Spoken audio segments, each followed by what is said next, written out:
Atenção, está no ar a Rádio Libertadora. Começa agora o Hoje na História de Ópera Mundi. 20 de junho de 1492, apelidado de Maçã do Mundo, o primeiro globo terrestre é construído. Em Nuremberg, em 20 de junho de 1492, ou seja, algumas semanas antes da descoberta do Novo Mundo, o cartógrafo e navegador Martin Berrain conclui a construção do primeiro globo terrestre. Em colaboração com o pintor Georges Glockenton, Berrain o construiu entre 1491 e 1492, quando de sua permanência em Nuremberg, denominando-o de Maçã do Mundo. O original está hoje em exibição no Museu Nacional de Nuremberg e é uma das obras de arte mais descritas da Europa. O Globo de Martin, também conhecido como Globo de Nuremberg, seguiu a ideia de um globo construído por volta de 1475 para o Papa Sixto IV, porém melhorando a representação e incluindo meridianos e a linha do Equador. Este globo, de cerca de 50 centímetros de diâmetro, encontra-se conservado em sua cidade natal. A rotundidade da Terra, posta em evidência 2000 anos antes, não era mais dúvida para ninguém.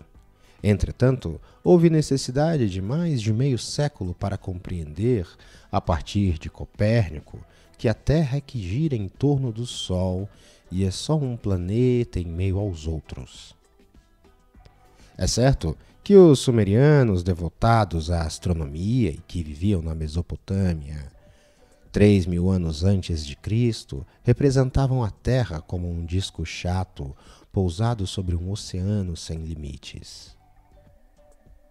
Foi somente no século V a.C., ao tempo de Péricles, que filósofos gregos como Pitágoras e Parmênides começaram a representar a Terra sob a forma de uma esfera, cuja representação lhes parecia coerente com a curvatura do horizonte.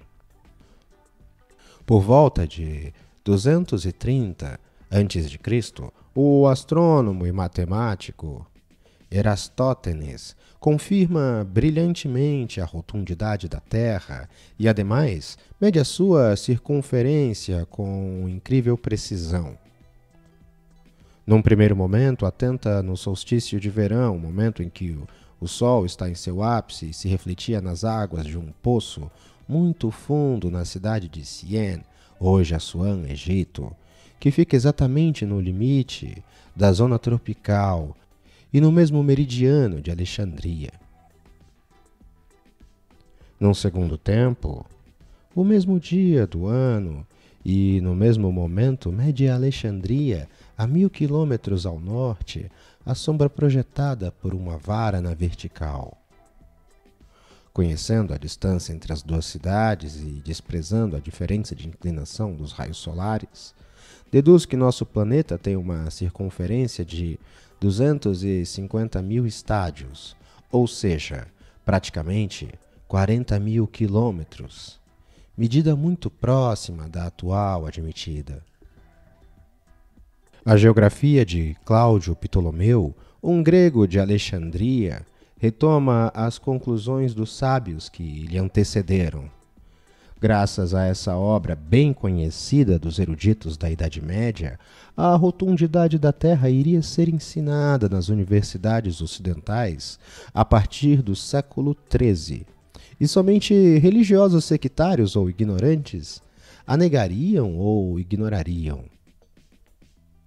Em 1410, o teólogo francês Pierre Delisle publica uma obra de cosmografia de grande difusão, Imago Mundi, continuamente reeditada e enriquecida durante todo o século XV, onde sintetiza a visão medieval do mundo. Segundo a Imago Mundi, as terras emergentes, todas reagrupadas na metade norte do globo terrestre, estão cercadas por um imenso rio, o Mar Oceano, salpicado de ilhas, cada qual com umas singularidades, algumas com habitantes como pigmeus ou cíclopes, e até mesmo homens com cabeça de cão, e às vezes antropófagos, canibais. O Equador marca o limite que é possível ao homem ultrapassar.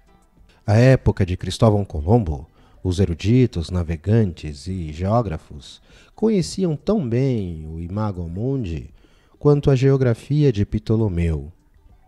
Indagavam-se somente sobre a extensão do Mar Oceano, que supostamente separava a Europa da Ásia.